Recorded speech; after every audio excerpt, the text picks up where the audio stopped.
Dhanik Bharat educational institutions inter IIT JEE NEET admission open. వీసాలు ఉద్యోగాల పేరుతో మోసం. యూకేలో వీసాలు మరియు ఉద్యోగాలు ఇప్పిస్తామని నమ్మించి ఈ దంపతులు పలువురి నుంచి కోట్ల రూపాయలు వసూలు చేసి మోసం చేశారనే ఆరోపణలు వెల్లువెత్తుతున్నాయి. నమ్మకమే పెట్టుబడిగా నందూస్ వరల్డ్ అనే యూట్యూబ్ ఛానల్ ద్వారా రమానందనకు సోషల్ మీడియాలో ఉన్న ఫాలోయింగ్స్ ను, ప్రేక్షకుల నమ్మకాన్ని వారు తమ మోసాలకు ఆయుధంగా వాడుకున్నారు. కన్సల్టెన్సీ మరియు రెస్టారెంట్ ఏర్పాటు ఎలా చేశారు?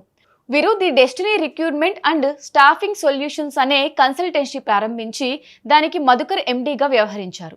అలాగే యూకేలో నందూస్ కిచెన్ పేరుతో ఒక రెస్టారెంట్ను కూడా తెరిచారు. తెలుగు రాష్ట్రాల్లో ముఖ్యంగా హైదరాబాద్ మరియు గుంటూరులో ఈ కన్సల్టెన్సీ ఆఫీసులు ఉండేవి. అయితే ఇప్పుడు బాధితులు అక్కడికి వెళ్లి చూస్తే ఆ ఆఫీసులను ఏడాది క్రితమే మూసేశారన్నట్టుగా తెలిసింది. గుంటూరులోని అరండల్పేటలో ఉన్న ఆఫీస్ వ్యవహారాలను నందు తండ్రి మోహన్ చూసుకునేవారు. చుట్టుపక్కల జిల్లాల నుంచి ఎవరైనా విదేశాలకు వెళ్లాలనుకున్నా, వీసా రెన్యువల్ చేసుకోవాలనుకున్నా ఆయన దగ్గరికే వెళ్లేవారు. ఇబ్రహీంపట్నంకు చెందిన మామిళ్లపల్లి శివక్రాంతి అనే వ్యక్తి తన యూకే వీసా రెన్యువల్ కోసం నందు తండ్రికి 15 లక్షల రూపాయలు ఇచ్చి మోసపోయాడు. దీంతో ఆయన పోలీసులను ఆశ్రయించి ఇబ్రహీంపట్నం పోలీస్ స్టేషన్లో కేసు నమోదు చేశారు. ఈ కేసులో మధుకర్ను A1 గా, నందును A2 గా మరియు నందు తండ్రి మోహన్ ను A3 గా పోలీసులు చేర్చారు. కేసు నమోదు కాగానే మోహన్ రావు ఆఫీసును వదిలి పరారీ అయ్యాడు.